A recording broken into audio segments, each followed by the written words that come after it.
सियासत के बारे में अगर आजकल किसी से सवाल किया जाए तो उसका जवाब यही होता है कि नजरियात नहीं मफादात काम करते हैं।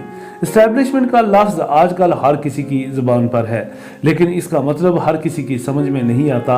अक्सर ये लफ्ज़ लिखते और बोलते वक्त फ़ौज के लिए इस्तेमाल किया जाता है, क्योंकि ये इदारा ताकतवर होने की वजह से ही हर कोई यही समझता है कि पाकिस्तान में फ़ैसले उन्हीं की मर्ज़ी और मंशा से होते हैं। इस्टेब्लिशमेंट से मुराद ताकतवर लोग हैं जो मुल्क में तमाम तर मामलात को बज़ोर ताकत कंट्रोल करते हैं। इसमें बिजनेस कम्युनिटी के अफराद, मल्टीनेशनल कंपनियों के सीईओज, फौज के हाजिर और रिटायर्ड अफसरान, अदालतों के रिटायर्ड और हाजिर सर्विस जजेस, प्रिंट और इलेक्ट्रॉनिक मीडिया मालिकान, अलगार्ज वो लोग जो भी फैसलों पर असरअंदाज होने की सलाहियत रखते हैं, वो इस्टेब्लिशमेंट हैं।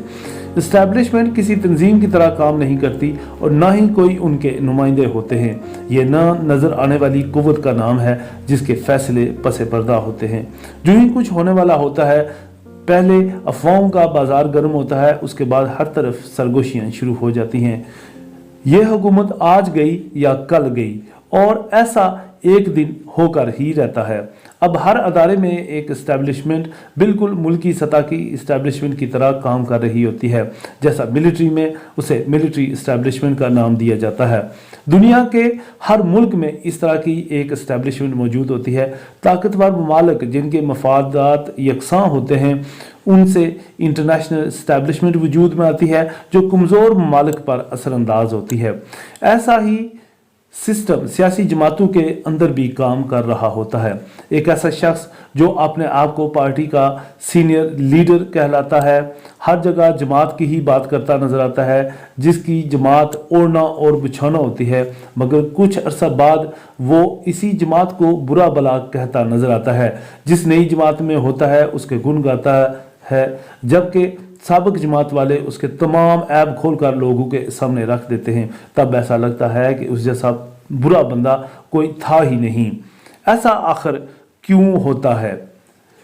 हर कुर्बानी के लिए, हर कुर्बानी देने के लिए तैयार मुखलिस लोग क्यों दूसरी जमातों में चले जाते हैं, और दूसरी जमातों में कुछ अरसा सर्वाइव करने के बाद वो गुमनामियों में चले जाते हैं। किसी भी सियासी जमातें में उसकी इस्टेब्लिशमेंट जो काम कर रही होती है वो पार्टी सरबराह को अपने काबू में रखती है। उसमें कुछ लोग ऐसे होते हैं जिनका दावा होता है कि उनके आलमी इस्टेब्लिशमेंट से ताल्लुकात हैं, कुछ का दावा होता है कि उनके मुकामी इस्टेब्लिशमेंट से मेल मिलाप है, और कुछ लोग सरमाया कारी करते हैं उस जमात में, जिसकी वजह से पार्टी सरबराह उनके आगे बेबस होता है।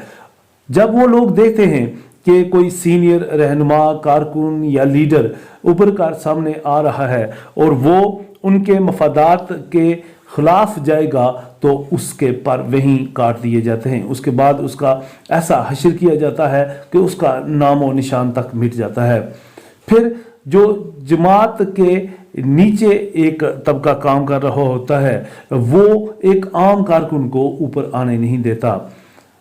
अगर इस तरह की मुख्तलिफ जमातों से मिसालें ढूंढी जाएं तो सबसे बेहतरीन मिसाल शाह महमूद कुरैशी की है। जब वो पीपल्स पार्टी में थे तो वजीर खजाना बन गए। जब उन्होंने अमरीकियों से अपना मेल मिलाप शुरू किया और उनकी नज़रों में शाह महमूद कुरैशी का इमेज बेहतर बनना शुरू हो गया, तो उसके बाद जमाती इस्टेब्लिशमेंट ने शाह महमूद कुरैशी के पर काटने शुरू कर दिए। उन्हें वजारत खजाना से हाथ धोना पड़े। उसके बाद आस्ता आस्ता पीपल्स पार्टी से निकाल दिया गया।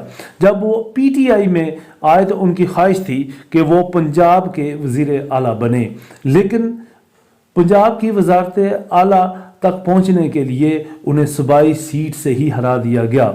उन्हें कौमी सीट से जितवा कर एक बार फिर वजीर खारजा की वजारत जो थी वो थमा दी गई। अब की बार उन्होंने जितनी नौकरी थी उतना ही काम किया, कहीं भी अपना इमेज बेहतर बनाने की कोशिश नहीं की। जो चंद साल मिले बच बचा के निकाले। नून लीग में अगर कोई मिसाल ढूंढी जाए तो वो मखदूम जावेद हाशमी की है। उन्होंने जमात के लिए लंबी जेलें काटी, मारें खाई, सोबतें झेलने के बाद भी नून लीग में वो मुकाम ना बना सके जो इसहाक डार का था।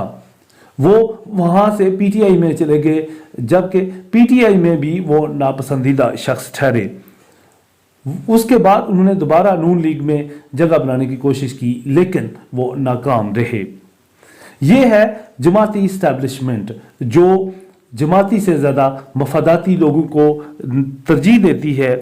جماعت سے دوسری جماعت میں جانے والوں کو لوٹا کہا جاتا تھا۔